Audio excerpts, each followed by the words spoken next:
All right. The function of this lecture and the last lecture, these two lectures together on the philosophy of statistics, is to teach you in a different way than you would end up thinking if you simply absorbed the literature and took on board how people drew inferences and how people thought in the published record or in talks.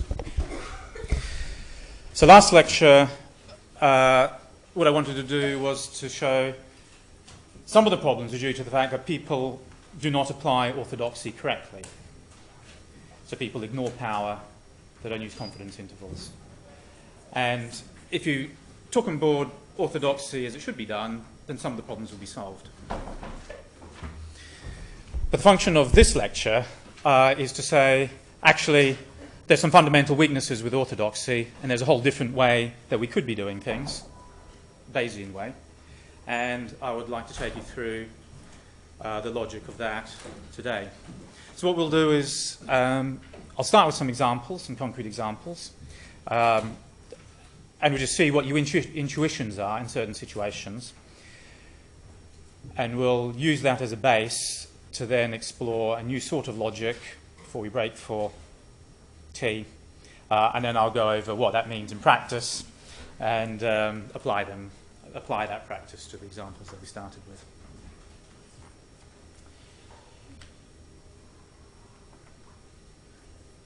So one way of putting the difference between orthodoxy and Bayes is to ask what is the aim of statistics. So you might say what I want to do is control the proportion of errors I make in the long run. And that's the answer of orthodoxy. That's what we went through last time. But you might want to say, and notice that uses an objective notion of probability, right?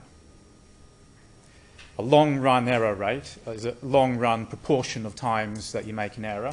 That's a probability in an objective sense. And that's the reason why that's the aim of orthodoxy, because that's the conceptual position from which we start.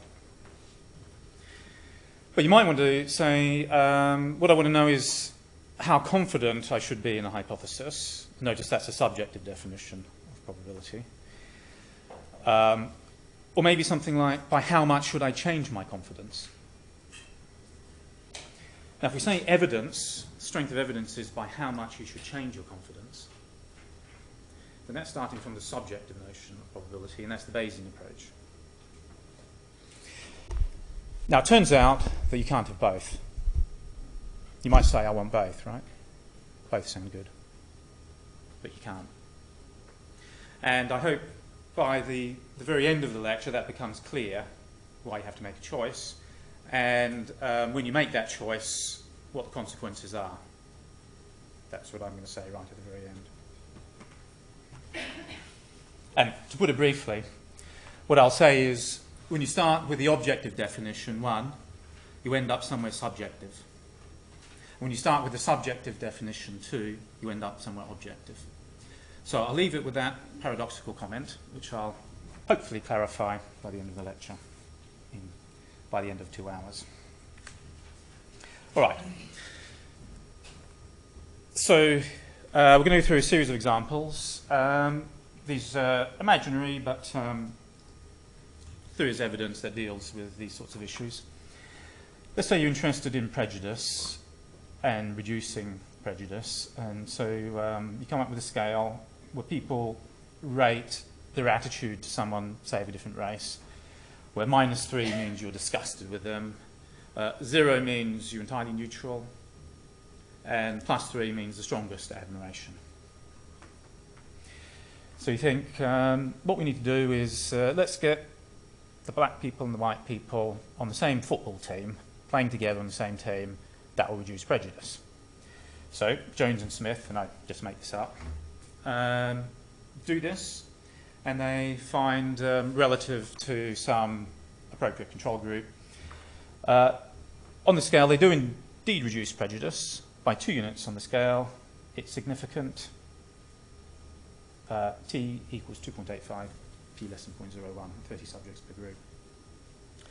So you come along and say, well, that's very interesting. Now, but I wonder, could we do this? I mean, it's very difficult to organise an actual football match with different racial groups. What if we got them to do it just in their imagination? They just imagined being on the same team. Because then we could do this as a intervention anytime you please.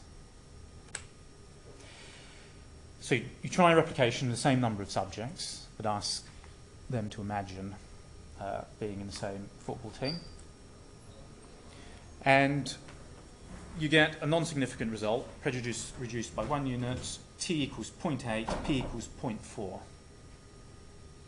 Now, just tell the person next to you, introduce yourselves, and then say, what's your reaction to this in terms of your confidence in that imagination manipulation? For example, is your confidence reduced? Has it stayed the same? Has it increased? Do you think we should give up on it and try something else? Has something gone horribly wrong? What's your basic reaction to these results? Tell the person next to you.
All right, so we're going to go through a series of examples which are very similar, but the results are just slightly different. So in each case, we run this same study. We're following up Jones and Smith. We run the replication with imagination rather than reality.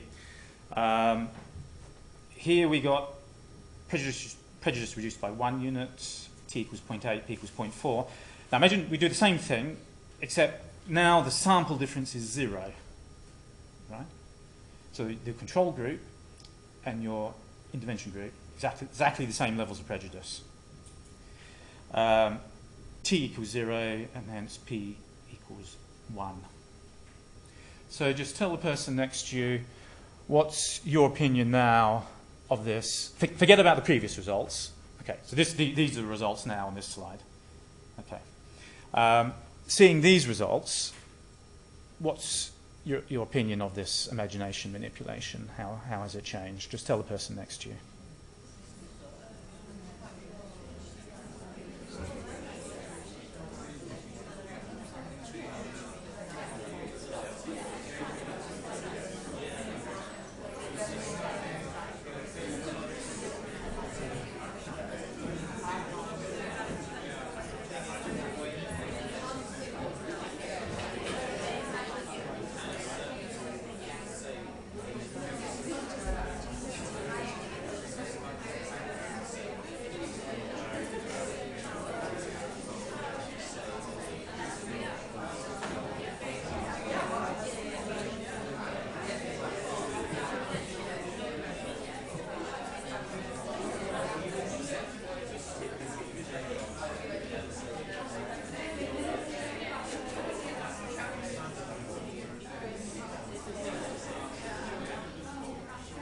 Okay, so here we have a sample difference of 0. Now, next example, the mean difference is actually 1 unit in the wrong direction. So the intervention group are showing 1 unit more prejudice than the control group. Right? T equals 0.8, P equals 0.4. So forget all the previous results. These are our results. We get data in the wrong direction by 1 unit, non-significant. What's your attitude now towards this intervention manipulation? Just tell the person next to you what you think follows from these data.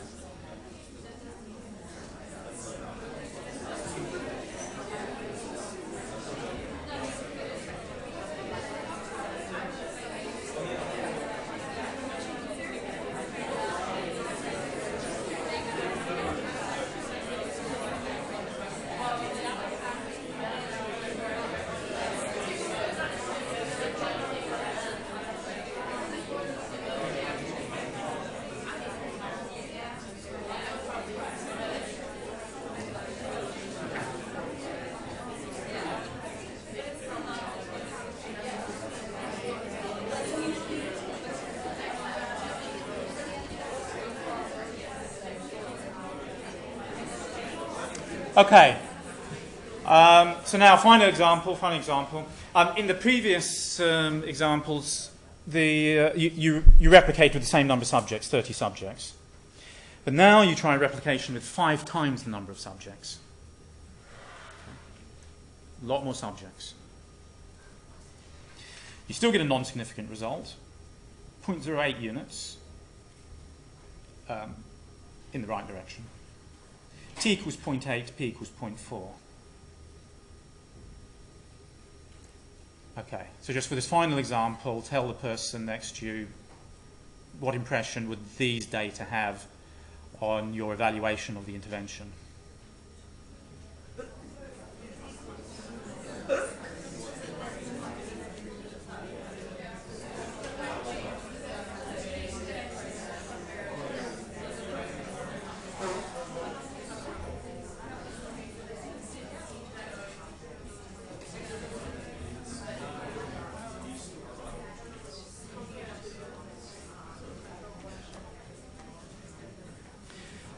All right, so now we have a summary of all the examples. The first example with 1 unit in the right direction in the sample. Sample difference 0, sample difference in wrong direction, and fairly close to 0. Now, notice for, except for the sample difference of 0, we have the same p-values here in all these cases, in these 3 cases. But I wonder, for example, if you take the first example here, where we have the same number of subjects as the original, 1 unit in the right direction. Now compare that to the last example, where we had 5 times as many subjects. The standard error is much smaller. Do you find one of these examples more compelling as a null result? Just tell the person next to you, is one of these examples more compelling?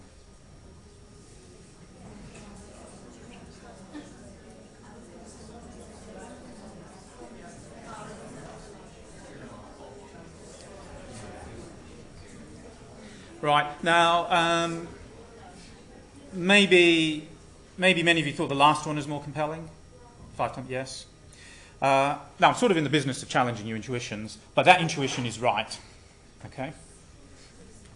The last result is more compelling. 5 times as many subjects. I'll go through why later on, but I just want you to know that you're right about that. The one thing I want you to notice is the p-values are the same. And so that reinforces a point that I made last lecture, I wanted to make last lecture, that p-values are not a measure of strength of evidence, they're not a measure of how probable the null hypothesis is. In fact, these other examples here, they have different degrees of evidence for the null hypothesis, as you'll see, but same p-values. And you might get some sense that they have different degrees of evidence, because if something goes in the wrong direction, surely there's more evidence against your hypothesis than if it goes in the right direction. Right? And that's right, it is. But just how compelling these examples are is something we're going to see when we work out how do we measure strength of evidence, because you don't know how to do that yet. Orthodox statistics does not tell you strength of evidence. You see, you can see that from the p-values here.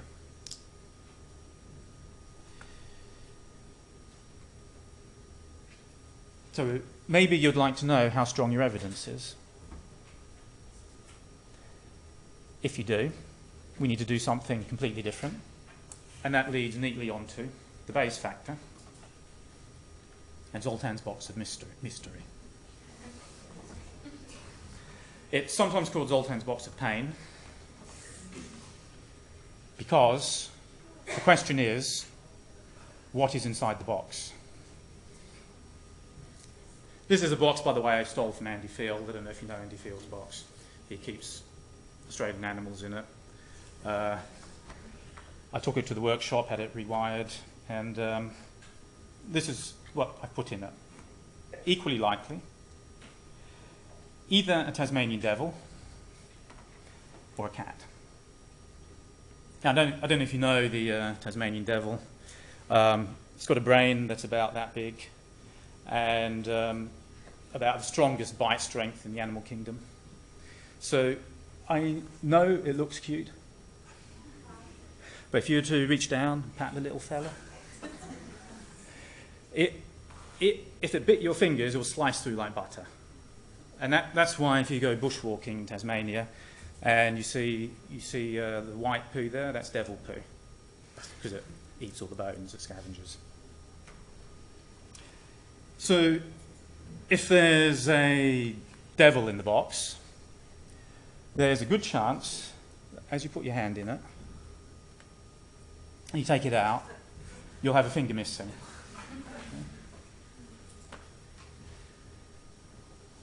Now, I don't know if you know this cat. Do you know this cat? Yeah. It looks sweet. It is sweet a lot of the time. But it does have a dangerous side to it, which you know from, is it Shrek? Is it from Shrek? Yeah. So there is a small chance you lose your finger if the cat's in the box. In fact, I've tested this box many, many times on undergraduates, obviously. And so I happen to know this fairly precisely, that if the devil's in the box, you'll lose your finger 9/10 of the time. And if the cat is in the box, you lose your finger 1/10 of the time.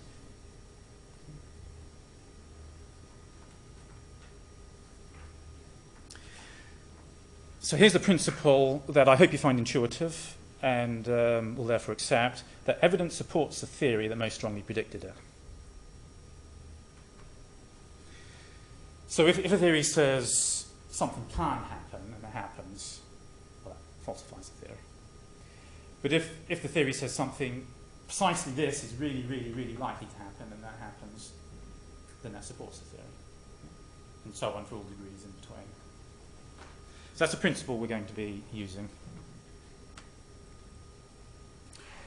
I put the box on the table. Let's just assume, for the sake of argument, equally likely devil or cat. John comes along. We don't know what it is, though. It's equally likely one of them. John comes along, puts his hand in, takes it out. He's got just 4 fingers. So, which hypothesis is most strongly supported? The cat hypothesis or the devil hypothesis?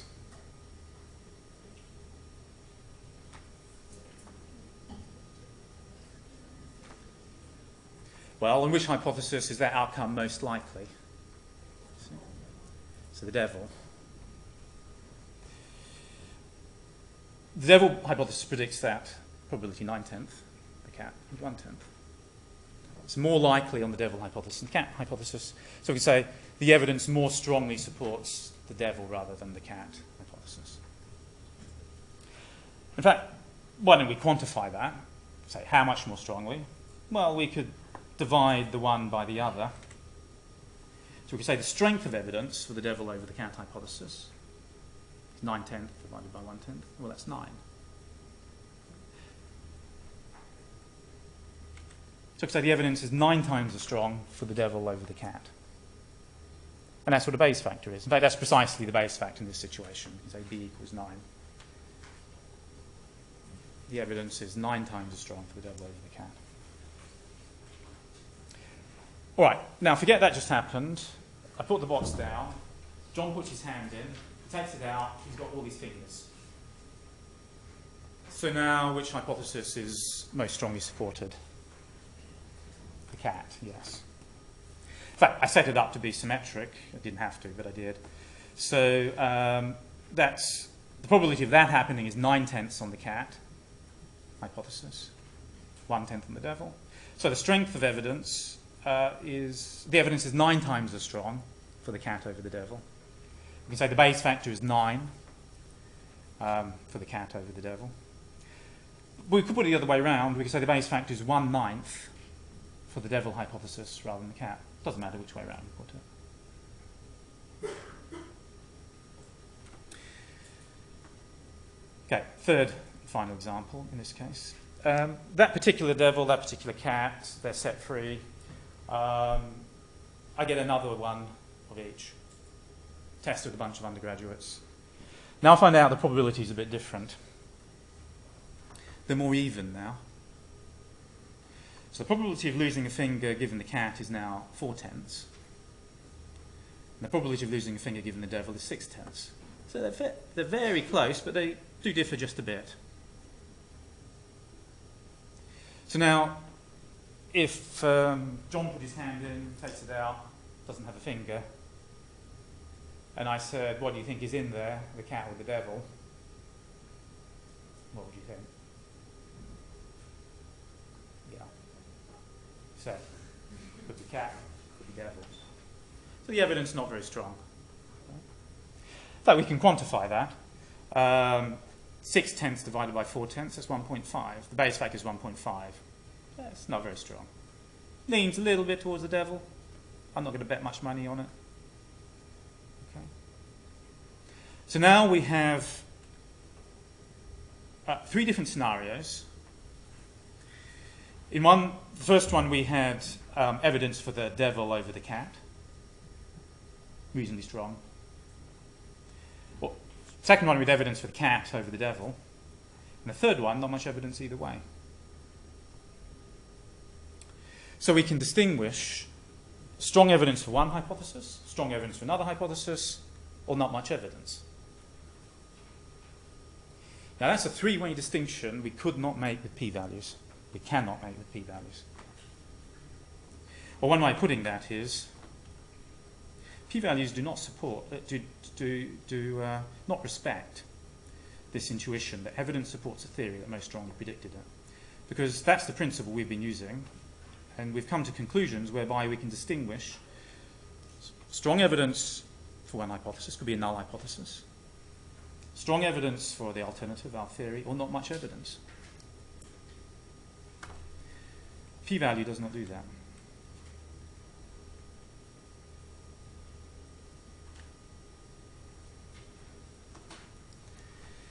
So, the way I've programmed the Bayes factor calculator, it just puts the models these ways around. It's the probability of your data given your pet theory relative to the probability of the data given the null hypothesis. What that means is, if you get a Bayes factor greater than 1, the data supported your theory over the null hypothesis. If you've got a Bayes factor of less than 1, the data supported the null hypothesis more than your theory. And if you've got a Bayes factor about 1, there's not much evidence either way.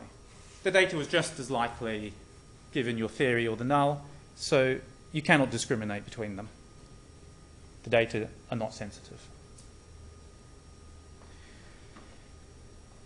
So you might say, yes, I see Bayes factor about 1 means both theories are predicting the data equally, so the data don't distinguish those theories. But what do you mean by about 1? Well, we have some conventions provided for us. Originally by Jeffreys, 2 people, perhaps independently, came up with Bayes factors. One was Howard Jeffreys, a Cambridge geologist, astronomer, statistician, whose 1939 book presented Bayes factors for the first time. He suggested the conventions I'm about to tell you about.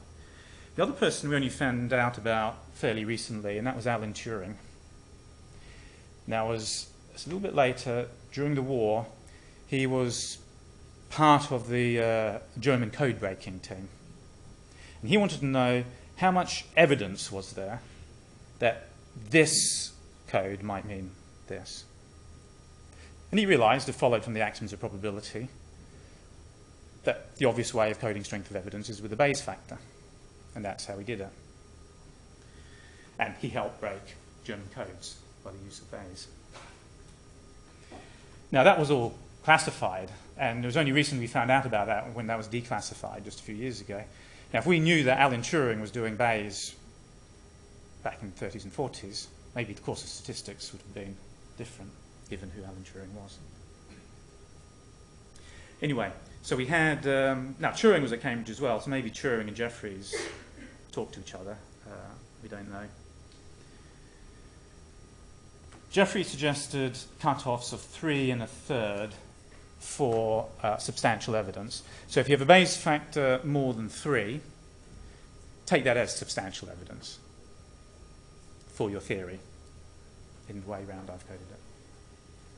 So you might say, well, 3, why 3? It's just a number pulled out of the air.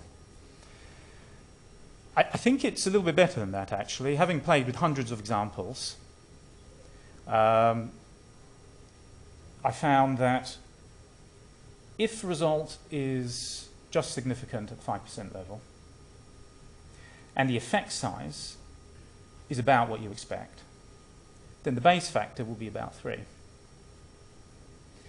Now, that's not a mathematical theorem. That's not guaranteed. That's just a practical result, if you like. It just so happens that if roughly you get the effect size you expect, and it's just significant at the 5% level, Bayes factor will be about 3. Now, why that's useful is that means the Bayes factor of about 3 corresponds to the standards of evidence that we as a scientific community have been used to using. Given we think p less than 0.05 is just enough evidence for something to be interesting in many circumstances, well, this is matching those intuitions.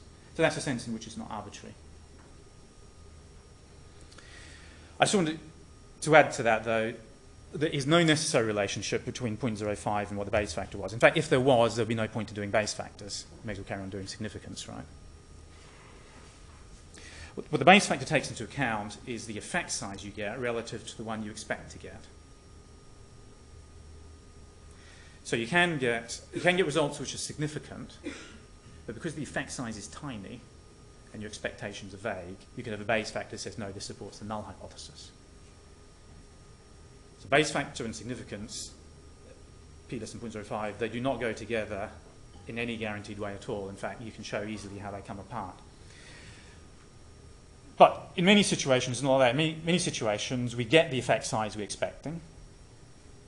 It's pretty much the same as what Jones and Smith got, say. It's just significant, roughly what we expect. Then they'll go together.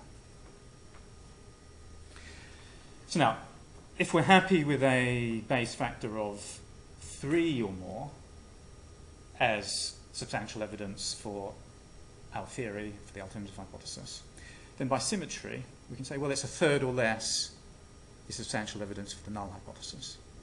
So this is where we gain something now, because this is what the p-value couldn't tell us. So now we can say if the Bayes factor is less than 1/3, we've got evidence just as good for the null as we would have had for the alternative if the Bayes factor is more than 3. The null and the alternative hypothesis are on a completely equal footing in terms of Bayes. You can get good evidence for one or the other in a way you cannot do. You can never, well, first of all, you don't get strength of evidence in orthodox statistics. Second, it's extremely difficult to find a logic that will give you support for a null hypothesis in orthodox statistics. In fact, in orthodox statistics, you can never get support for a point null hypothesis. This is a point I made last lecture. If you want to deal with a point null hypothesis, for example, the difference of 0, and get some sense of whether you can assert that, or in Bayes get some strength of evidence for that, you must use Bayes. Even with confidence intervals, I said, remember, I thought confidence intervals were good stuff, but you can never get support or any grounds for asserting a null hypothesis, a point null hypothesis with confidence intervals. Remember, we talked about that last lecture. If you want to deal with a point null hypothesis, you have to become Bayesian.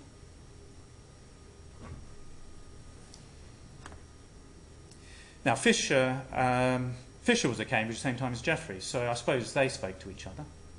And as Fisher was coming up with the 0.05 p-value, p less than 0.05, Jeffries was coming up with 3. So maybe they used the same examples, and that's why I find that they often match up. Right? Those two guys were talking. And I think Fisher used 0.05. He didn't just pull that out of the hat.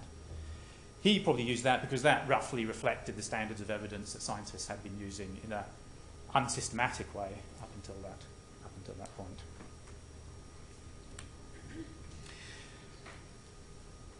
So, that's the meaning of the Bayes factor. It follows the principles: to know which theory data support, we need to know what the theories predict. So now this becomes the difficult part. We need to know, what do our theories predict? For the null hypothesis, that's quite easy. I'm going to show it what the null hypothesis predicts in a slightly complicated way, but it will be useful to then go on to thinking about what do our theories predict. So the null is normally the prediction of, say, no difference, no correlation, and so on. So the way I'm going to represent that is with a plot here. Along here is different possible population differences between conditions. Different possible population differences between conditions. And up here is how plausible they are according to the theory. According to the null, there's only one plausible value, that's 0. That's it. The null says it's 0. Right? So it's just a spike at 0. That's the only plausible population value. Notice this is population value, so of course your sample value could lie either side of that. This isn't a graph of that, it's what the population is, and the null says it's 0. The null says this depression tablet is the same as a placebo. It's no different from a placebo. The difference is 0. Okay. Or it says there is no correlation between these two things. Correlation is 0. That's our normal null hypothesis. So we represent that as a spike here. The only possible population value is 0. All right? So knowing what the null hypothesis predicts, that's easy. It predicts 0. It doesn't have to be. It could be 0.5 or something else, but it predicts a particular value. Let's call it 0 for the sake of argument. And my calculator, by the way, assumes it's 0. So when you use my Bayes calculator, rescale everything so that 0 is the null.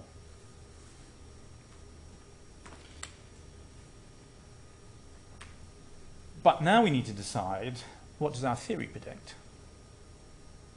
And this is the bit that seems difficult. What I want to show you is not actually difficult, but it requires a new way of thinking that once you've grasped, you'll be able to apply in the matter of 1 or 2 minutes when you come across new data, but it will take a little while to get used to thinking about.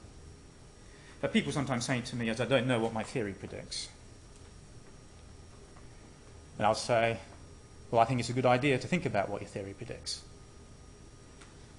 I say, even if you're not Bayesian, you should be thinking about what does your theory predict. Because there is information out there, more than people realize, about what your theory predicts. So some questions to ask yourself are things like, is there a most likely difference between the groups? Is there a maximum difference? Is there a minimum?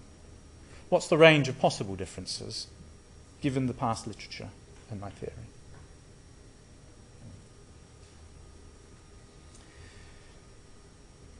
Now, that sounds difficult, but it forces you to think about your theory. And I'd say this would be helpful even if you said, I don't know about this Bayes business. This would still be very useful. Of course, if you didn't do Bayes, there's no reason for you to do this. So I think one of the advantages of Bayes is it forces you to do this. So let's go through how we might approach the problem.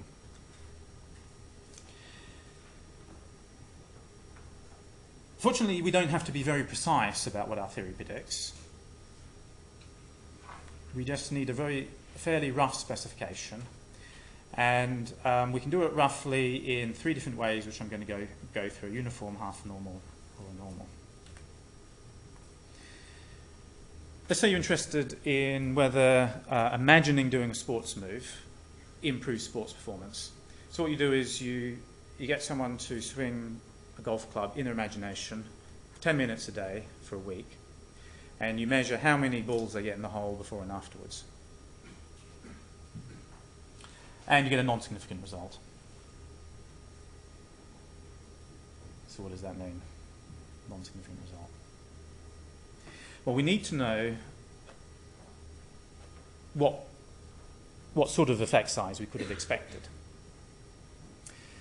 Based on last week's lecture, one key take-home message from last week's lecture is if someone says, I got a non-significant result, you should say, so what? It doesn't mean anything. Non-significant result by itself means nothing. The only way, by any method, Bayesian or otherwise, to know what a non-significant result means is to know what you could have expected in terms of what sort of effect size you're trying to pick up. Unless you know that, you know nothing about when someone tells you they've got a non-significant result. So we need to have some idea of what could we have expected. What improvement in performance are we looking for here? Now, sometimes in order to get that, you should run another condition. And here, another condition that strikes me as useful is, well, that was imagination. What happens when you do it in reality? So let's get people to swing the club for 10 minutes a day. Actually swing it. And we see how much more balls in the hole. There you go. And let's say we ran truckloads of subjects on that, so we were really quite confident in the number that we got. And they got 8 more. Given our paradigm, the way we're measuring things, there's 8 more balls in the hole as a result of real practice. So what should we expect for imagination? Well, I think we couldn't really expect imagination to be better than real practice, right? Surely you'll improve most in sporting performance if you actually did the thing. So imagination could improve performance by somewhere between close to 0 up to what you get when you really do the stuff, 8. And you could say, I've got no opinion about whether any of these values are more likely than another. All I'm really willing to say is it's somewhere between 0 and 8. All right? And that's called a uniform distribution, because we're saying the plausibility is uniform from 0 to 8. And that's indeed what I'll do in this situation. Someone came to me with the problem, I've got a non-significant result with imagination. I'd say, well, run it in reality, and then put a uniform from 0 up to that maximum. Job done. That's all you need. You're ready to run the Bayes factor now.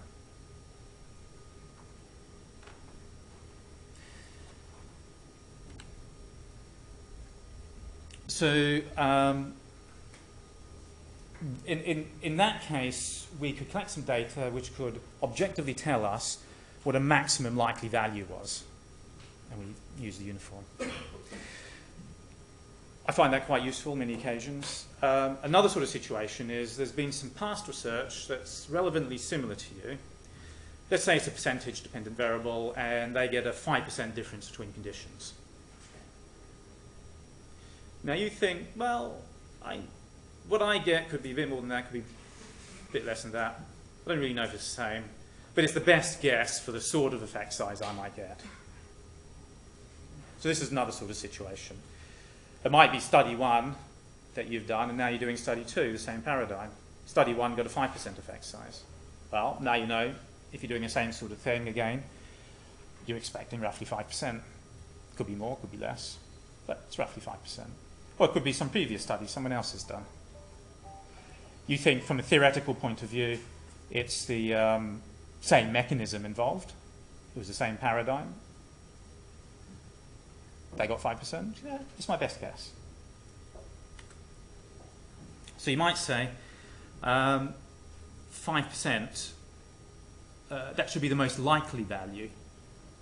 So you can do that by using a normal and saying, I don't know what the population difference is, but just given the information I have, 5% seems, it's roughly around 5% is the most likely value. So we'll make that the most plausible.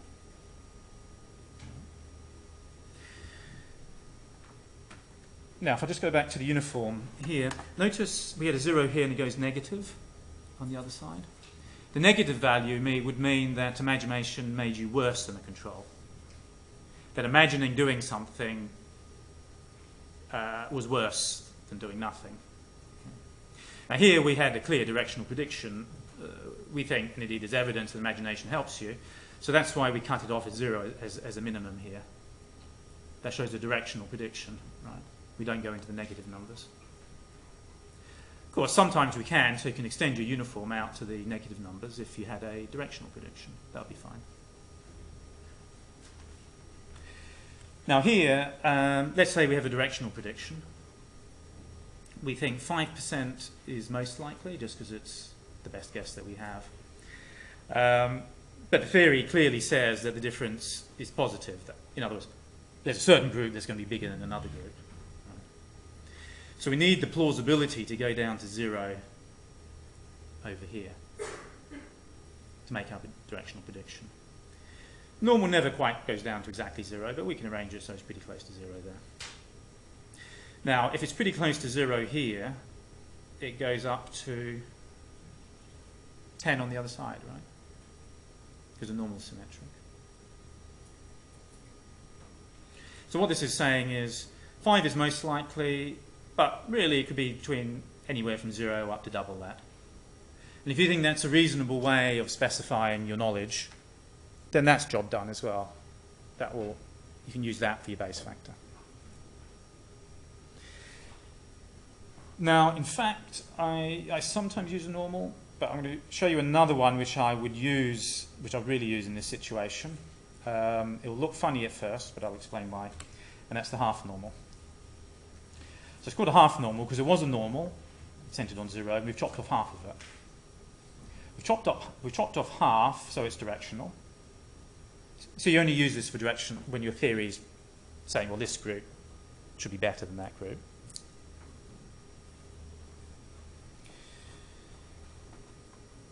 Now, when you have a normal, we're going to keep the highest point here as 0 for the half normal, but it remains to specify the standard deviation. Now, what you do is you say, you set that standard deviation to this expected effect size. Sound funny, but just bear with me. Just bear with me. You set it, say, 5% in this case. When does a normal curve come down pretty close to 0? After how many standard deviations? Roughly, because it never does exactly. It's 2, yes, roughly 2. So if 5 is the standard deviation here, it gets down to 0 roughly by 10. So this is saying something very similar to last slide. It's saying, I don't know what the true population value is. It's somewhere between 0 and 10 there. Okay? Which was pretty much what that was saying. But this one has peaked it at 5. And this one has peaked it at 0. And you say, that's funny. Why are you putting the peak at 0? Now, Bayesians like this sort of specification of the theory where you peak it at 0. The reason is that we're saying the most likely values on our theory are around the null hypothesis. Now, that normally makes it just a little bit harder to distinguish the null hypothesis from your theory. Now, what that means is when you do distinguish them, you've done it despite your assumptions, not because of them. In fact, we'll see later it makes almost no difference most of the time. But if we are going to choose something that's, you see, it's relatively arbitrary, does this one fit your intuitions or this one? You say, I don't really care. Well, we'll pick the one, so we're not cherry picking to get the results we want. We'll pick the one that works a little bit against us, because then we can be confident in the answers that we get. We'll see this in action later when we go through concrete examples. And that's it. That's the difficult bit. All right. So we've now gone through the difficult bit of Bayes, and to really appreciate that, we need to go through concrete examples. That will hammer it in, and that's what we're going to do. Yes. What about other types of distributions that come out of plus one? Can this also be applied? Yes, definitely. So the calculator I've got deals with sort of normal distribution, parametric situations, so I put in normals. But let's say you're dealing with binomially distributed data, then you'd use completely different distributions. And indeed, there's calculators, there's a binomial calculator on the web that does that. So Bayes is completely general. You can put in any distribution you think is useful.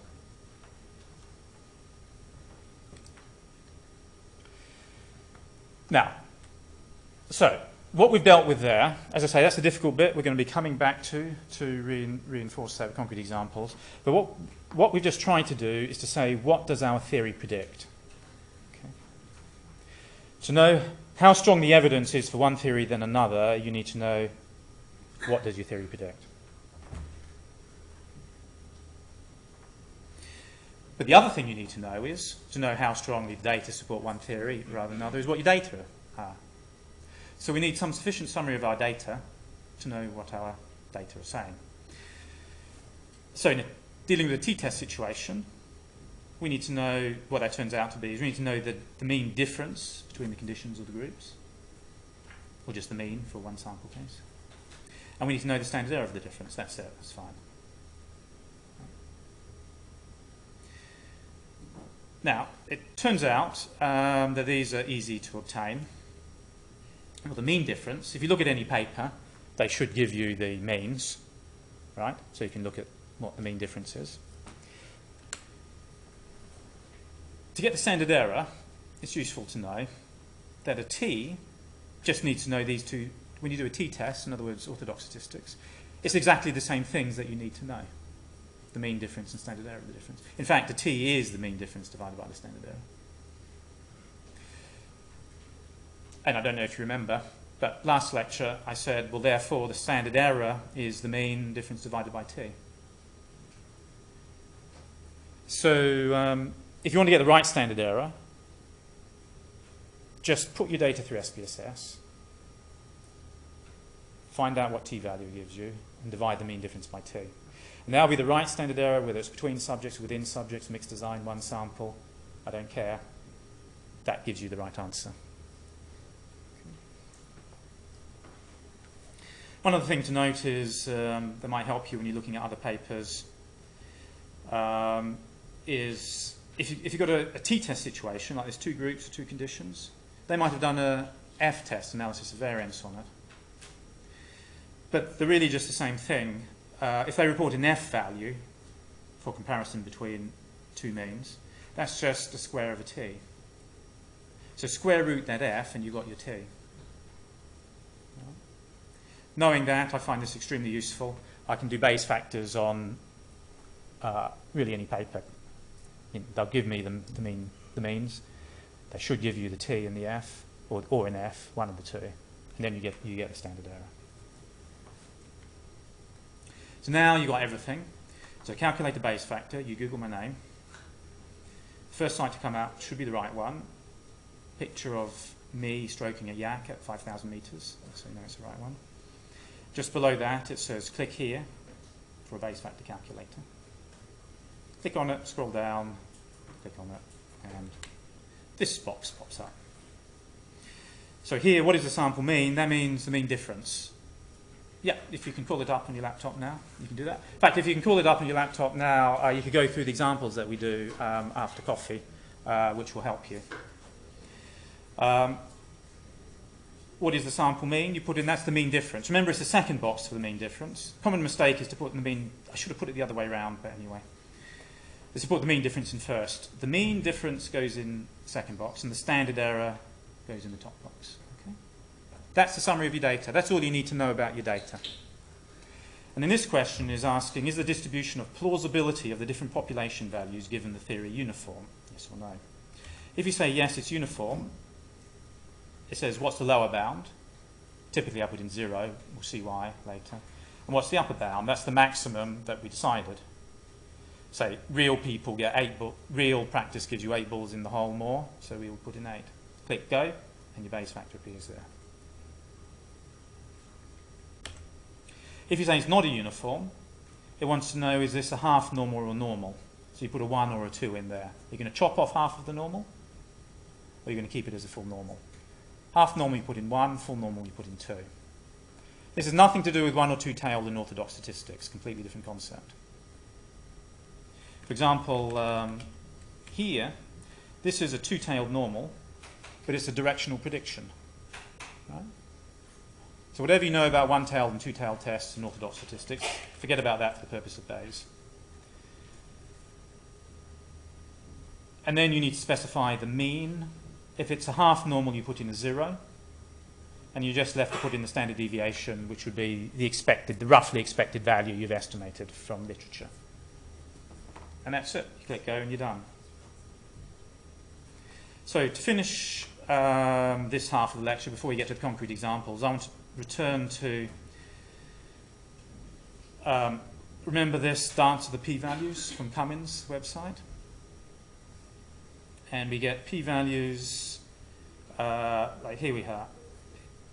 These are repeated simulations of exactly the same situation where there really is an effect there. There's a difference in verbability of 10 units. One study we get a p-value of 0.028, the very next study is 0.8. Okay. So we get this manic depression happening in us simply because of the variability of p-values. So I've just typed out those p-values here, and for exactly the same situation I've calculated Bayes factors. And I call it the Tai Chi of the Bayes factors because I think it's so much more graceful. Let's take p of 0.23. So normally you'd feel some depression beginning to emerge when that was the outcome of your study. The Bayes factor is 1.73. I don't know if you remember the criteria I said. Do you remember what 1.73 means? So the cutoff was 3 1/3, right? So more than 3 means support for your theory. Less than 1/3 support for the null. In between means insensitive. I mean, don't change your mind about anything. You don't have strong evidence. So 1.73 is insensitive. In fact, if anything, it's more evidence for your theory than the null. You should not reduce your confidence in your theory. It's insensitive. Don't get depressed. You just don't have enough data yet. Now, just to illustrate the point I said before, you see where it's significant, the Bayes factor tends to be above 3. In fact, I think in all cases where it's significant, the Bayes factor is above 3. So we get this matching, just as I was talking about, that it tends to be the case that when the effect size is what you expect, and I'm presuming we had an expectation of 10 here, that's how we did this, the Bayes factor and the p-values more or less line up in many situations. It's where you get the non-significant results where Bayes adds something. And as we go through here, as it happens, we never get a Bayes factor less than 1/3. It gets pretty close here with this p of 0.8. It happens to be 0.46. But actually it's insensitive. At no point in any of these experiments would you go, damn, this intervention doesn't work. You would say, I need more data. Or you would say, I've got strong evidence for my theory. Right? That's the difference between Bayes and p-values. All right, let's break 10 minutes for some coffee, and then we'll go through some concrete examples.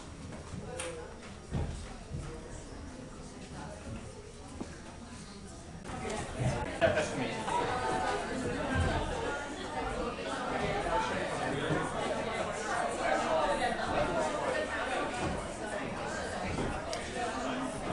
All right, so one question I ask is, well, how do I know roughly what effect size I'm expecting? Because that's sort of the new thing you have to answer to do a Bayesian analysis. So here's a question I was asked from a postdoc at another university. He was interested in digit color synesthesia. And in other words, people when they, for example, this person, when they see a black 3, they might see it in some sense as blue, or 5 is green, and so on. So let's say what you display to the people is the digits in black, and next to them a color patch. And what the person has to do is just say what the color of the color patch is. So they're meant to say blue, red, green, yellow. But maybe what this person sees in terms of the digits, in some sense, is this digit is blue, this is green, this is red. Now the question is, would you be slower to say yellow here, because the 6 is crying out red to you, than blue here, because the 3 is telling you blue as well? So you're looking for a Stroop effect.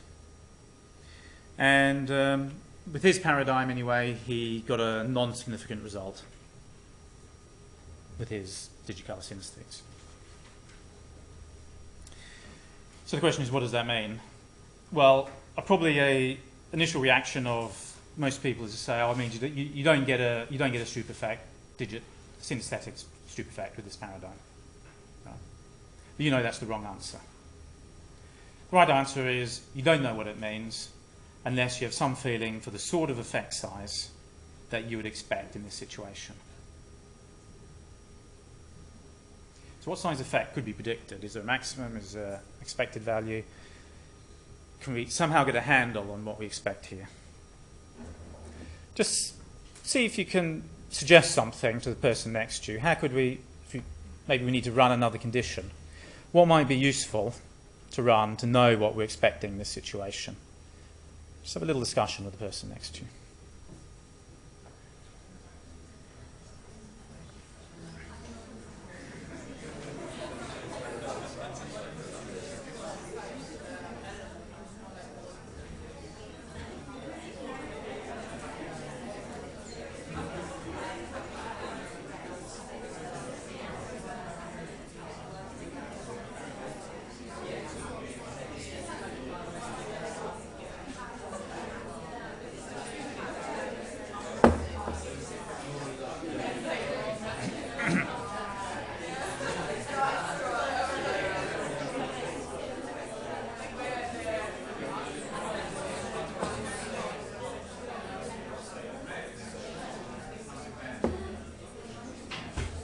Okay, well, here's what I suggested anyway. I said, why don't we run some non-synesthetes, some normal people, and we'll set it up, we'll match them so that we'll get a synesthete to tell us, for that 3, what's the exact shade of blue we need to put this 3 in.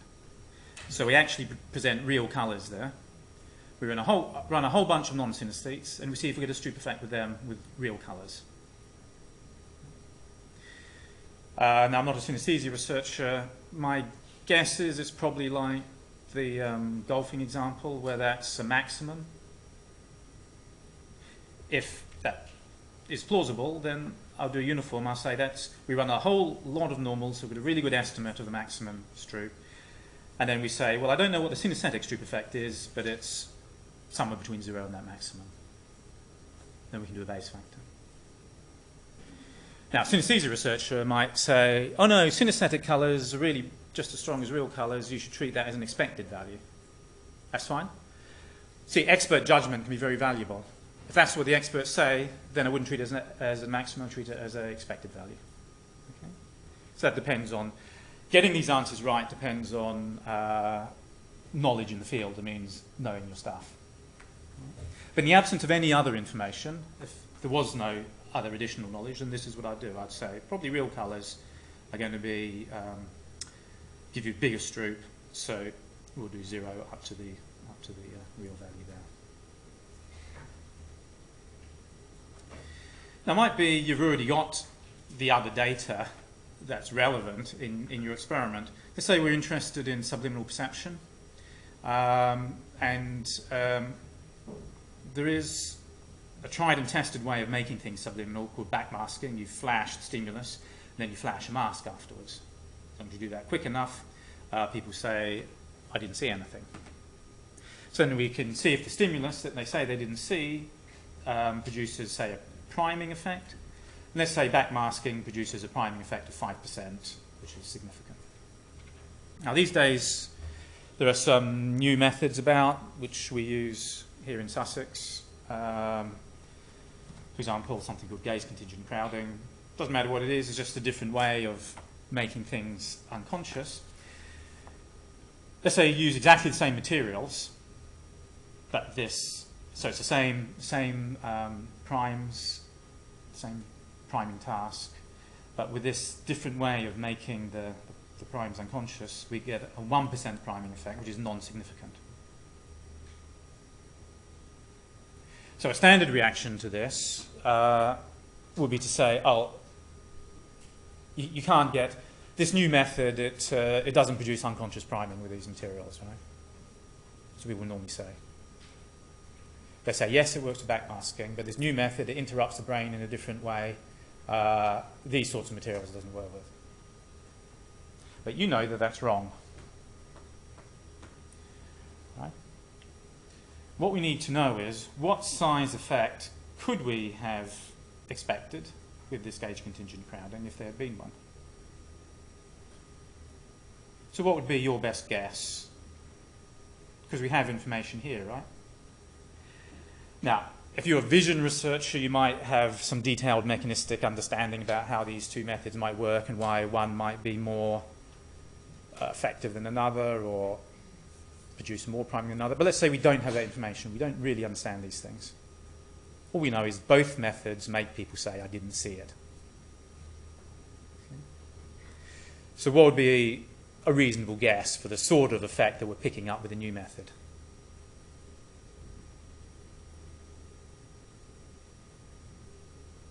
If there was an effect there, what sort of effect could we get? 5%, yes. It's as good a guess as any, isn't it? It's probably roughly the sort of effect that we would get if there is one there that we're trying to pick up. So what I'll do, as I said, I'd use a half normal, the standard deviation 5%. And in fact, if we put that in, because now we know everything we need to know, we know the standard error, we know the mean effect size, we know what we expect, 5%.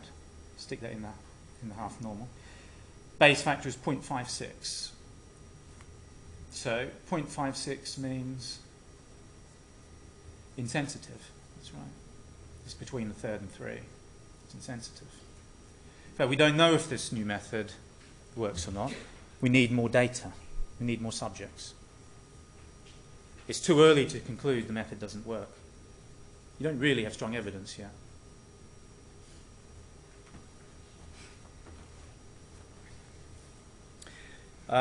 In this paper, I predicted that mood, sad versus happy mood, sometimes would help your learning, sometimes would hinder your learning, depending on the sort of learning we're talking about. So mood, being in a bad mood is sometimes good for you, as it were, sometimes bad for you in terms of your learning, depending on what you're trying to do. So things turned out all right, except that the predicted sad mood would reduce learning and got non-significant result. Now, the question is, does that count against my theory? Because my theory said sad mood would reduce learning in this situation. I got a non-significant result. Does that count against my theory? Not yet. No, I don't know. That's right. So I need to do a base factor. Now I'm going to simplify what was in the paper a bit. Let's just imagine it was people who said yes or no. That was how we tested them for the learning. So chance is 50%. Now in a neutral condition, people get 70% correct. Let's just say you get 70% correct. That's how much learning they've got, 70% correct. The chance is 50%. So if in a sad mood we had reduced learning, what does that mean? What could performance be in the sad mood condition? Sorry. Somewhere between 50 and 70, yes. Somewhere between 50 and 70, yes. That's right. So if it's going to reduce it from 70, it's got to be somewhere between 50 and 70. So sad condition must be somewhere between 50 and 70. So the difference, which is the effect of mood, is the difference between those two. The difference must be somewhere between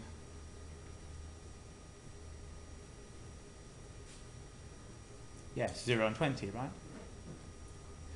So if sad mood reduced you all the way down to 50%, put you on chance, the difference is 20%. But as the sad mood comes up to 70%, the difference goes to 0. So the difference must be between 0 and 20. So sometimes you can get the constraints in your data you can use. It's sort of a cheat, but you can do it. It's okay. In other words, I didn't need to run any other conditions here. The data themselves constrain the answers sufficiently that we can get a base factor out. So So this is my typical practice. This is why I say it's not as difficult at first seems. If I can think of a way of determining an approximate expected effect size, I use a half the normal of the standard deviation equal to that typical size. And what I've done in the past, for example, in that previous paper, what I actually did to get a expected effect size is I ran a pilot study first. I was using a new paradigm. No one had used that before. I didn't know what sort of effect sizes I get with this. So I just ran a group of people just to look at how much learning I get. Then I ran the main study, which was manipulating the learning. But that meant I already had an idea. If I know how much learning I've got, I know how much I might manipulate it. Okay? So sometimes you might run a pilot study first to get an idea. Sometimes there's already the paradigm might be well used in the literature. You know the sort of effects people roughly get. You might even do a meta-analysis on past studies. Or you might pick a past study that's the most similar to yours. And then the other rule of thumb is sometimes what data fix for your other data is not the expected effect size, but the maximum you expect to get. Then I use a uniform from 0 up to that maximum. Those two rules take you a very long way. I mean, if you read all my papers and my tutorials, I do a whole bunch of stuff. You know, I think about your situation, and sometimes other things are useful. But those two rules cover almost everything.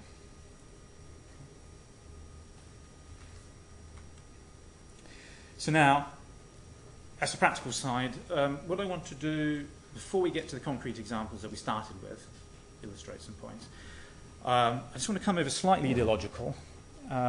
So far, Bayes, you could look at Bayes as a tool that you add to your toolbox. In some ways, that's a useful way of adding Bayes, thinking about Bayes. You've got a bunch of tools you already have. Let's just add Bayes as an extra little tool. But another way of thinking about Bayes is that it's a whole different approach that is philosophically and conceptually completely different, and that has implications for how you do science and how you conduct research. Now, some of those implications are very practical, so I want to go over these broader issues now. So, well, you understand the bigger picture, but you also understand practically what it means. One way of putting it, which is the way I'm going to put it now, is that when you use orthodox statistics, you come across three moral and inferential paradoxes, which have been the bane of scientists, and Bayes solves them.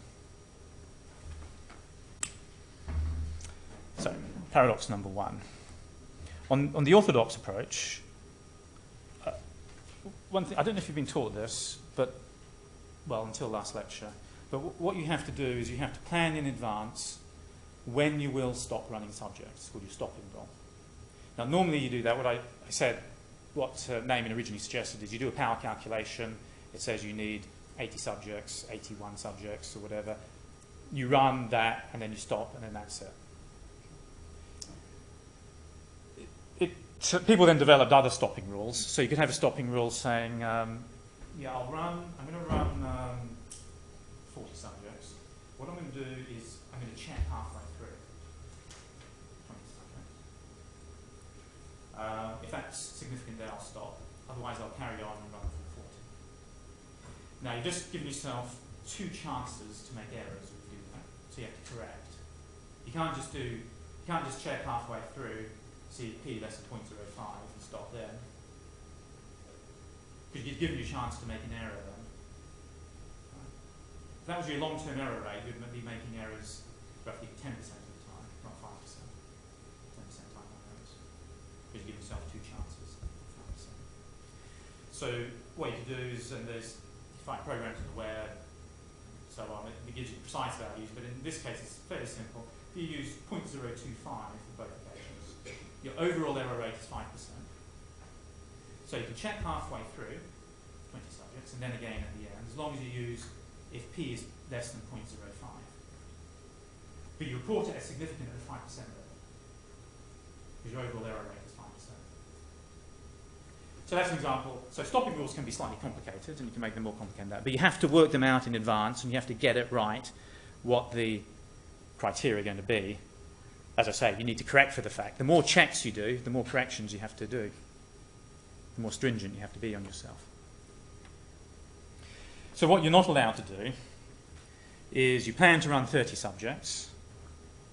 You run your 30, p equals 0.08. 0.08.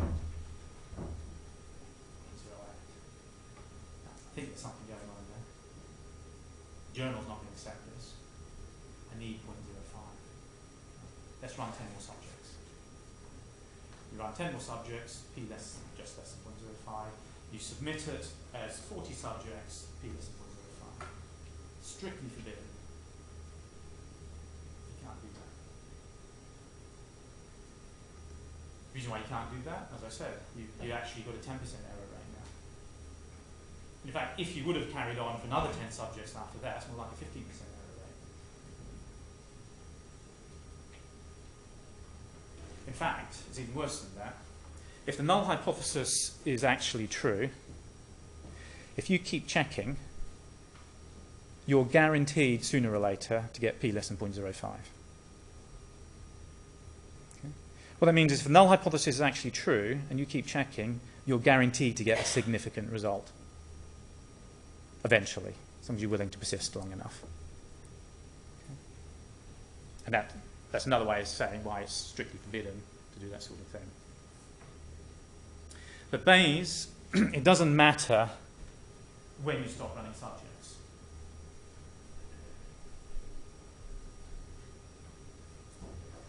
You can run 30, say evidence not strong enough yet. The Bayes factor is between a third and 3. I'll run more subjects. The reason is that the Bayes factor is symmetric. If the null hypothesis is true, the Bayes factor in a noisy way is driven towards 0.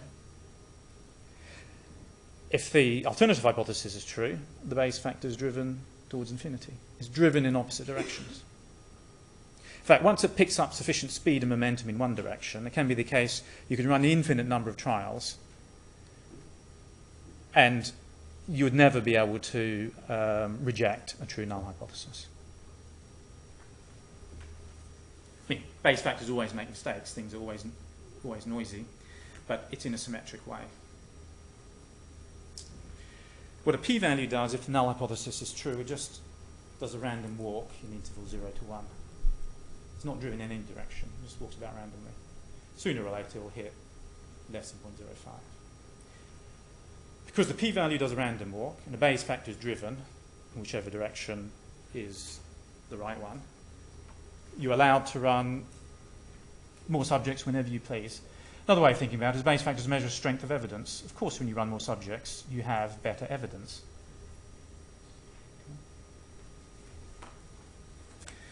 So here's the moral paradox. P equals 0.07 after running the planned number of subjects. If you run more subjects,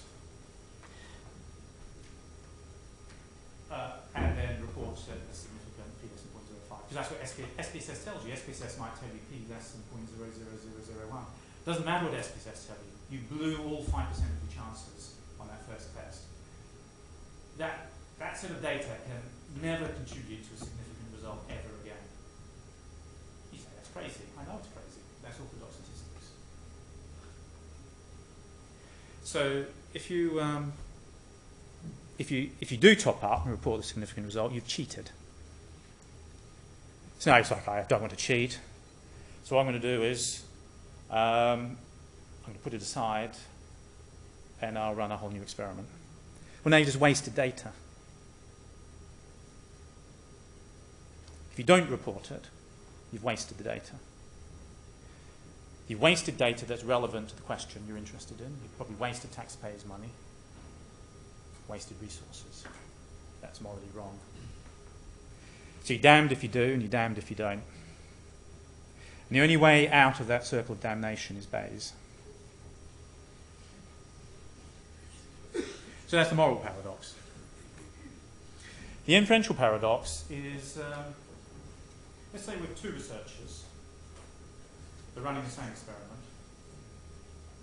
One of them checks after 30 subjects.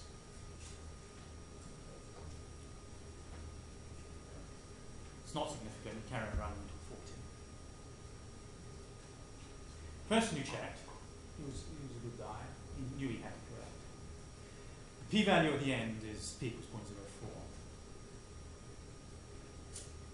So the guy who checked halfway through, he says doesn't survive correction, it's non-significant. But the other guy says, I only had planned to check after 40. I can take a 0.05, it is significant. They draw different conclusions on the same data and the same theories. That's the inferential paradox.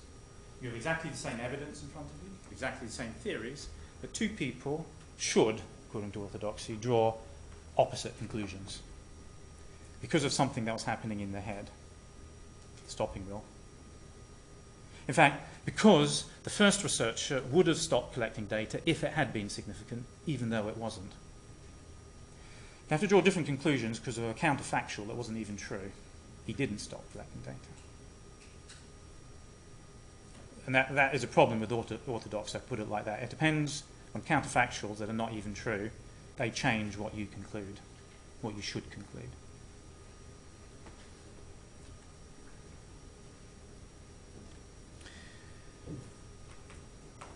According to Bayes, what matters is the evidence and the theories.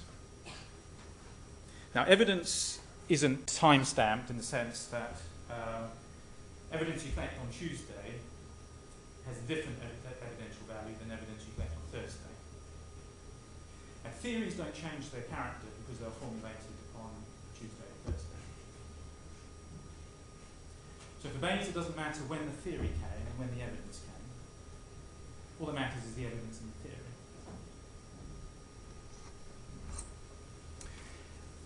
Orthodoxy, like Popper, and this was a point I brought up with Popper and Nakatos, orthodoxy, the timing matters. So you have huge chapters about planned versus post-hoc tests. And you have this whole list of different sorts of post-hoc tests you do, but it's completely different if you planned it. Timing matters in orthodoxy. So that again leads to the same issues that people can say the same evidence, the same theories, and come to different conclusions because he said, well, I thought of my theory on Tuesday and the other one thought of it on Wednesday. They should draw different conclusions. So that's the inferential paradox. The moral paradox is people attempted to make claims about when they thought of things, even though they didn't. It's a moral temptation which you see people often engage in papers.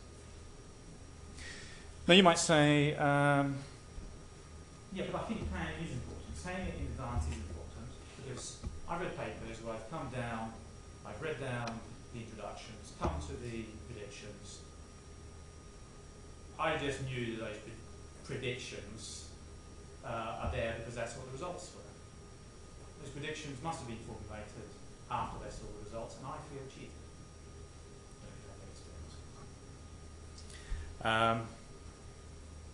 But that just goes to show it wasn't something about the timing that was important, because you could tell from reading the introduction that it didn't feel right. In other words, what you're picking up on is that those predictions did not follow elegantly from some simple theory. They just sprung out of the blue like that. And that's what's important. What's important is having simple theory where predictions follow in a simple and elegant way. And that's why timing does play a role, because when you make predictions in advance, you'll make simple predictions for simple reasons. And that's good science. When you look at your data and construct hypotheses afterwards, often they're inelegant and clumsy, and actually you could have argued it the other way. But that's what was wrong. What was wrong is you could have used your theory to argue A or B, and you didn't have a clear reason for doing one or the other. So from a Bayesian point of view, it's not the timing that's intrinsically important, but it correlates with what's important. And the Bayesian like myself, can still accept, in fact, avidly promote and be involved in pre-registered reports, because there's a whole separate issue there to do with keeping our published record unbiased. And everybody, no matter what statistical persuasion, knows that that is important. Cherry-picking data and withholding data and only reporting the data that suits your theory is wrong on every possible statistical philosophy that's out there. And that is a sufficient argument for pre-registered reports all by itself. Okay. So I'm a strong advocate of pre-registered reports and Bayes. But what I think Bayes does is it just puts it in context a bit about what's important about pre-registered reports. It's not some mystical power about predicting the universe in advance. What we want is simple theories with elegant predictions, and we want an unbiased published record, and that's what's important.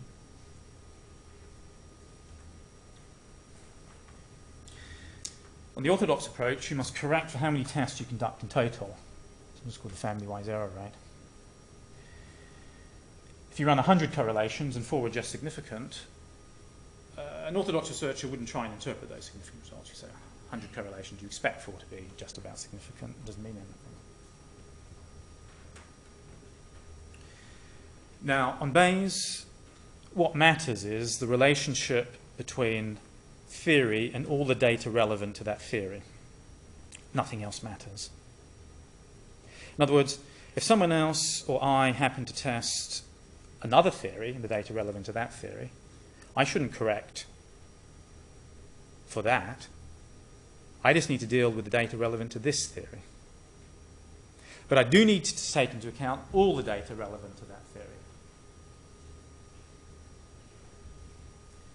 So, for example, with the 100 correlations case, if this was testing a theory about, if these were correlations relevant to Freud's theory of potty training and whether you're anal retentive later, and these are all different measures relevant to that, I should take into account all the correlations that are relevant to assessing that theory. And with Bayes, we can do that. You never cherry pick. So the issue here is again about cherry picking. But in orthodoxy, it's very strange. I have to correct for data relevant to different theories. In fact, I should actually correct for the other correlations my research assistant did in the next room, which I don't even know that he did, to correct my overall family-wise error rate. Now, for orthodoxy but not Bayes, in all 3 cases, different people with the same data and theories can come to different conclusions. In all 3 cases. That's the inferential paradox. In Bayes, all that matters is the data, is the evidence and the theories. That's it. The moral paradox is in orthodoxy you can be tempted to make false claims, like when you thought of the theory, how many other tests you did, what your stopping rule was. And mostly, how would anyone tell? Indeed, do you even know? Do you even know when you would stop collecting data? Even if you consciously think something, would you really stop collecting data then, or would you top up a bit? What matters is what you would really do, no matter what you think you would do. Do you really know when you thought of your theory? Did you have an inkling of it before you collected that data?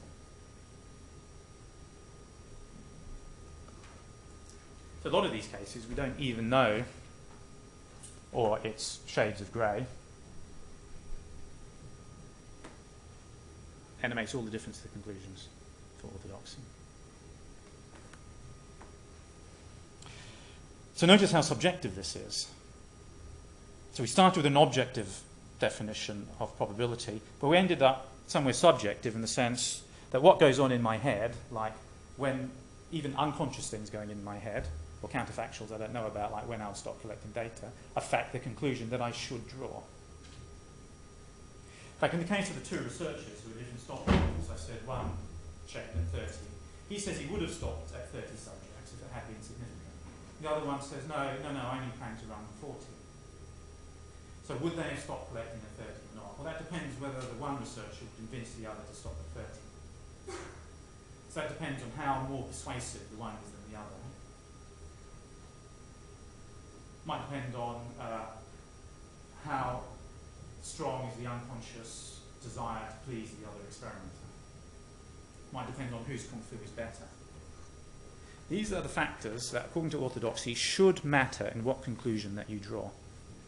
And it's utterly subjective. So with Bayes, we start somewhere subjective definition of probability. We end up somewhere objective.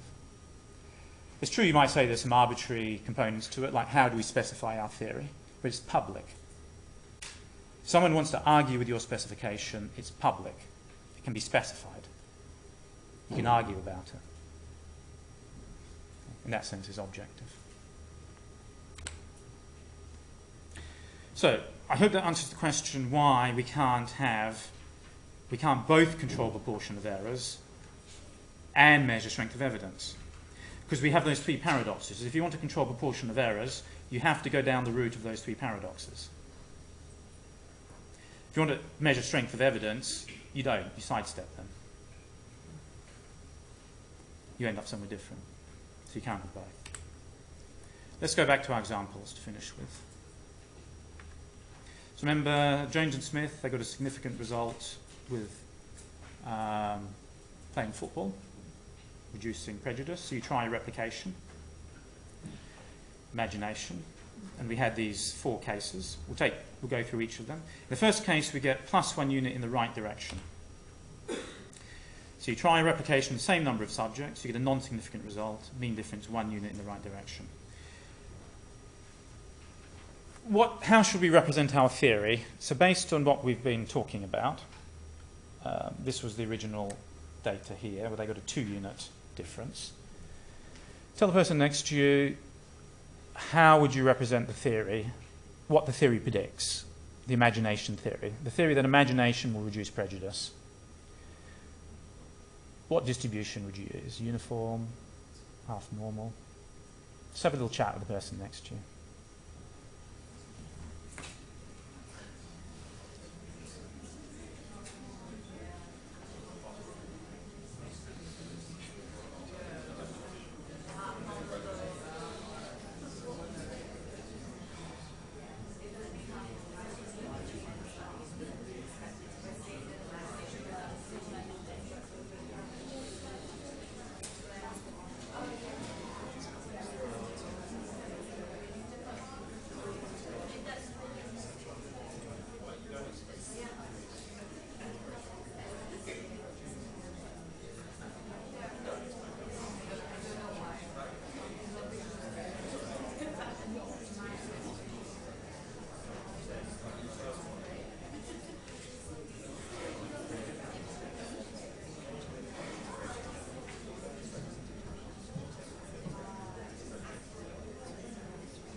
All right, so some questions you could ask. Is there a maximal value that's plausible? Is there a minimal value that would be plausible or interesting? Well, my intuition is, I don't know if it's yours, that if you got 2 with real football, probably 2 is the maximum we could expect with imagined football. Does that make sense to people? So what I'd really do is a uniform from 0 to 2. But just for the sake of example, I said, let's try and think of a minimum. One reason to think of this, try and think of a minimum interesting value, is remember we talked about orthodoxy. The minimum is the one we had to come up with. To calculate power, we need to know the minimal plausible interesting value. To use confidence intervals, we needed a null region, remember, to find what the minimum value. Orthodoxy, the minimum is the value we need to specify. Now, countless examples when we thinking about these things, the minimum is the hardest thing to come up with. I find it really difficult to come up with minimum. Maximum, I can look at data. I say, well, it can't be more than that group. There's a rough maximum. Expected values, I look at data. I say, I expected about the same as that the difference in that study. Okay. Minimum, I don't know what data to look at. So, I don't know what you get if you look deep into your soul. Maybe 0.25. Okay. Well, let's just try it anyway. We'll put in 0.25. That's when I look in my soul anyway. That's what I see.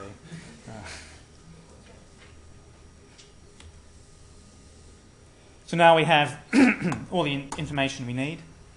With a mean of 1 in the right direction. I told you the standard error. You try this out yourself. Base factor is 1.27. So what does that mean? Insensitive, yeah. Now, if anything, it's above 1. If anything, you should increase your confidence in imagination. Not by very much. Basically, you should say, I don't know. But notice, you certainly shouldn't decrease your confidence. You shouldn't say, oh my God, what's gone wrong? Let's give up on this imagination business. I'm going to do my PhD on something else. Actually, you should think, I need to run more subjects. Now notice here, if you use a uniform from 0 to 2, base factor is almost identical. And that's fairly, there's no mathematical rule about this, but it is pretty generally true. The minimum doesn't really matter.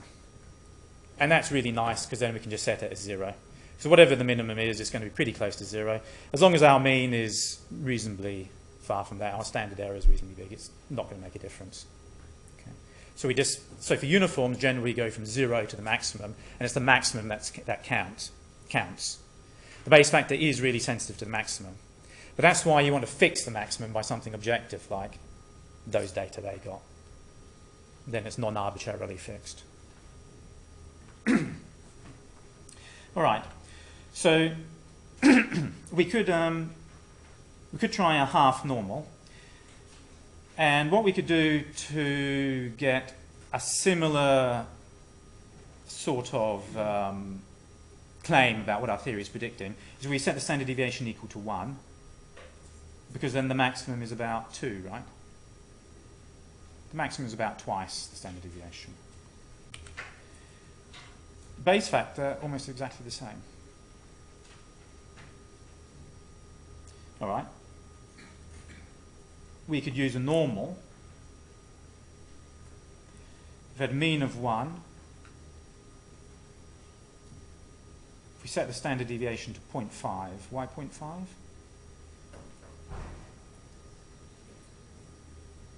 Well, because twice 0.5 is 1. So when we add 1 to that, we get to 2. So we're saying it's really a similar sort of assumption, right? It's somewhere between 0 and 2. What we've done is we've pushed the distribution about. We've said it's somewhere between 0 and 2. We can either peak it in the middle, push it to one side, or flatten it out. The base factor is about the same. And this is what we call a robustness check. In other words, it didn't really matter how we specified the base factor. We got the same answer for all we care. Now that means you trust the answer. Because really you probably didn't care much which of those distributions you used. Right? Pretty much the same. Now what that means is we don't have to be terribly precise about what we're specifying, what the theory predicts. As long as we pass a robustness check like that, as long as we're getting our intuition, as long as the distributions are roughly reflecting our intuitions, somewhere between 0 and 2, we're getting the same answer. That's all we need to know. The shape can be all sorts of funny things, but since we don't care about the shape, that's really good news. And it was when I found that this is often, very often true, that's when I really became a Bayesian. Because it didn't really matter how I specified the distribution, as long as it was roughly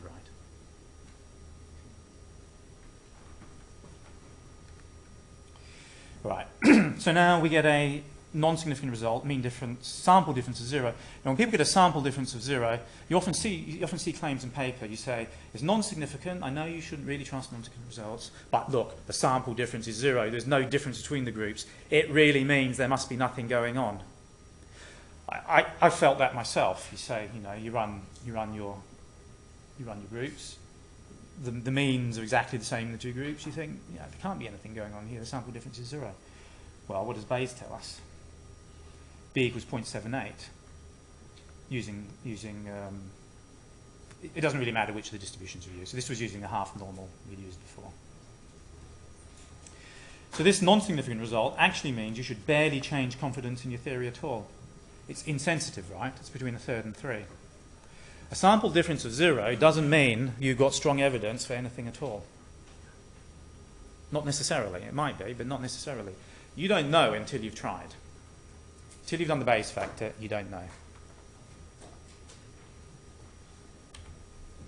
Now, even when you get one unit in the wrong direction, you see people arguing like this. You say, I know it's non-significant, but look, it's in the wrong direction. It's got to count against the theory. But, well, it's getting stronger evidence. When you go in the wrong direction, that does make it stronger evidence against the directional theory. But it doesn't mean that it's strong evidence. This is still insensitive. Okay. So, despite your intuitions, and you will have these intuitions, if you run an experiment and you get a correlation of 0, you get a sample difference of 0, or it's a bit in the wrong direction. Remember, 0 is not some magic point. When you get your sample, it just is some random point, right? When it crosses 0 here, if this is the true population, this is the true population value, you could easily get a sample over here sometimes. Not like passing 0 with some magic line, it's just one point along of equal import of any other point. You see what I mean?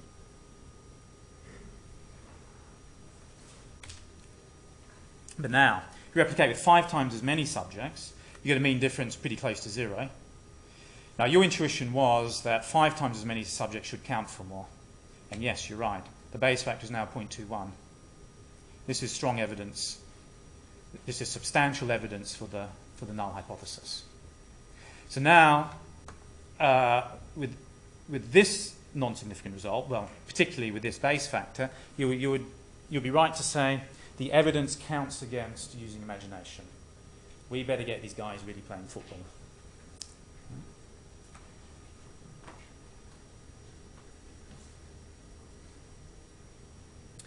All right, so let's just finish with some principles to bear in mind when using Bayes factors. When you calculate a Bayes factor, you don't need to adjust for the fact you're doing other Bayes factors, other comparisons. You do when you do t-tests, orthodoxy. Remember, when you do t-tests and correlations and orthodoxy, if you're doing a whole number of them, you have to adjust for the fact you're doing a whole number, and you really do because you're interested in error rates. Bayes factors, you don't adjust for the number of comparisons. Don't adjust for the stopping rule. In fact, a really good stopping rule is I'm going to run until the Bayes factor is more than 3 or less than a third. That way you're guaranteed to have strong evidence one way or the other. You don't know which way it's going to be. But just run until you've got strong evidence, substantial evidence one way or the other. You don't have to worry about plan versus post hoc. The Bayes factor for a certain theory, given some evidence, is just the same, no matter when one was thought of or obtained. You can calculate as many Bayes factors as you like. A Bayes factor is just comparing one theory against another. That's all it's doing. So you can, even for the same data, you might do a number of Bayes factors to compare different theories. That's perfectly fine.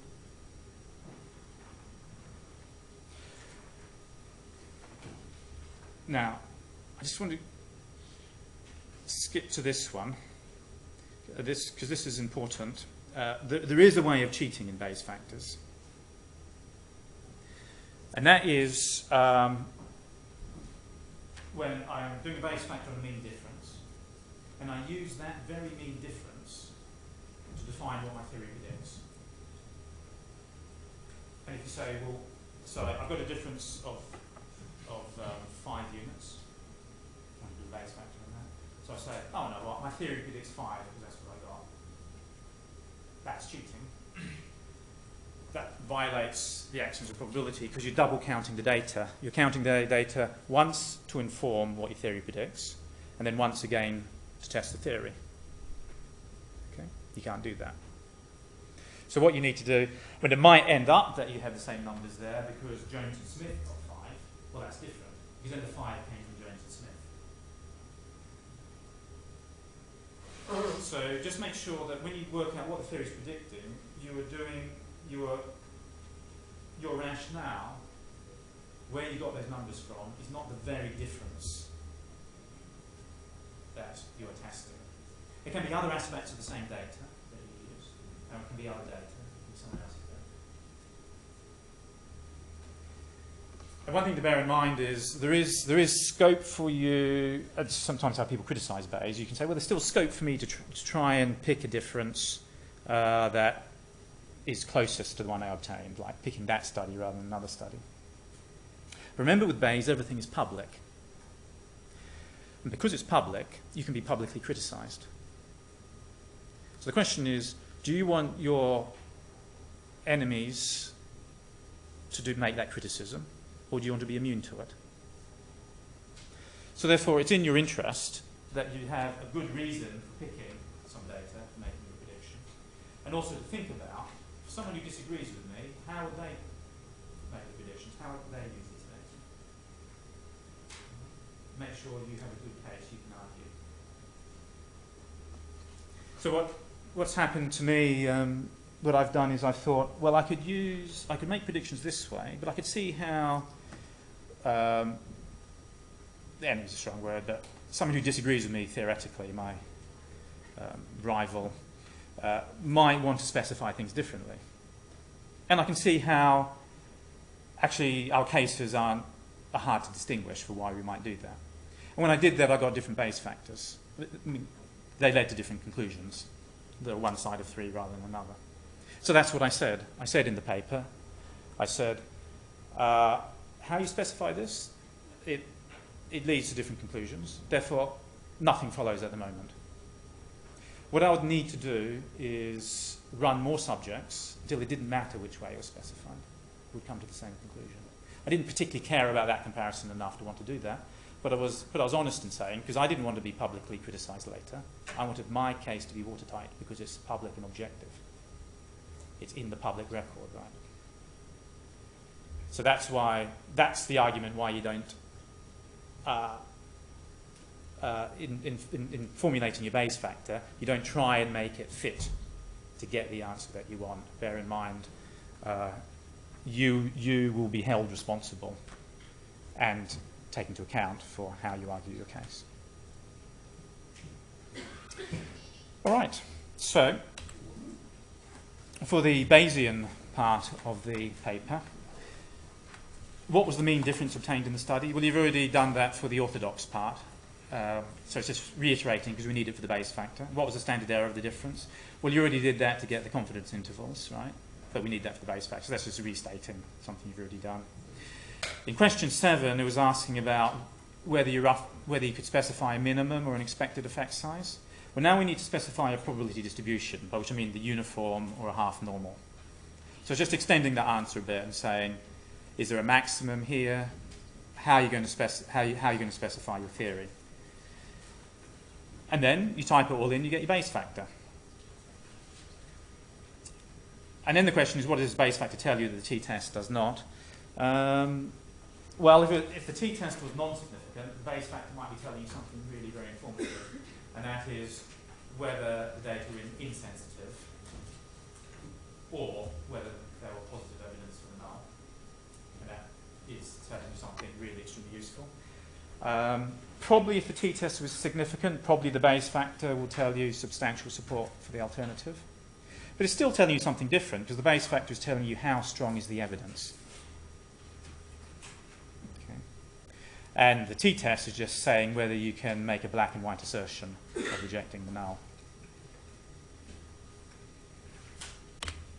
So now what we're going to do next week, I've now gone through everything, but we'll do an example paper. So on the Study Direct site, under my section here, there's an example paper put up. If you have a read of that paper, work through the questions. Next week I'll just go through the questions. Was it 15 of them? All 15 of the questions. And then I'll give you an idea of what's required in the assignment. Each question just requires something short. It's just roughly 1,000 words in total. It's just to check your understanding of things. So, you're not writing a whole essay on this.